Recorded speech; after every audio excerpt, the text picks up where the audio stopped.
You know, when we are talking about spirituality, sometimes a phrase that we hear is, I'm spiritual but not religious. I mean, I don't know if you hear that, but I hear that a lot. And I often I'm very curious about that. You know, what's the difference between those two things? And what you were talking about in nature, and then needing to top off sometimes by being part of a community. And that, of course, is what the religious piece is. Because the word at its heart, it's the same as ligament. So to be religious, yes, it's like ligature. You know, how are we tied? How do we retie those sacred bonds between people? How do we retie those bonds between ourselves and God, or our source of life? And nature. And nature, right. Creation. Yeah, the creation. The creation is a very important part of that.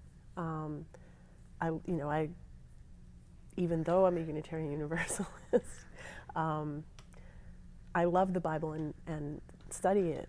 And a lot of that is about nature. I mean, that the creation is an essential, it's a huge part of it. And the relationship between humanity, God, and the creation.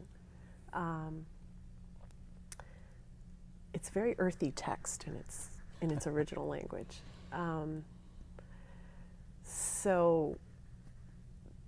So religion has to do with how we are bound together. What are the sacred ways that we're bound together? So spirituality is a part of that. It is sort of what we bring individually. But human beings are relational creatures. We can't survive without each other. I agree. So religious community, I think at its most, sacred, is when it really reveals and lives and explores those sacred ties. And that's what, and what does that mean? What does it mean to be human? What does it mean as a human being to be in relationship with God or life, with one another, and with the creation, with the earth? And what are the different ways what do we bring? And one of the things that is, that really breaks my heart is when we make each other illegal in some way. And I can't remember I don't know if you know this, but my mom is a survivor of World War II. She's a Jew. And my grandfather died on the way to Auschwitz, so that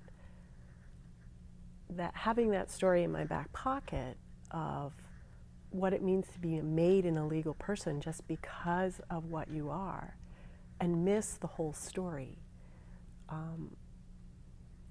is one of the worst things that we can do to each other. To me, that's what a sin is. I mean, that's sin. I feel like a lot of times the Christian faith will push us back so hard that there's no way for us to beat that wall down.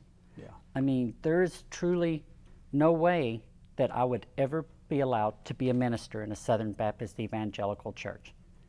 I mean, I shouldn't say ever, because ever's a long time, but it doesn't matter how many transgender women came before me trying to bash that door down right now. That's not going to happen. And what I'm finding is that we have this wonderful example here of welcoming communities, people saying, come to us. We want you to be a part of our community. We will show you love. We will show you spirituality. We want you to become your authentic self.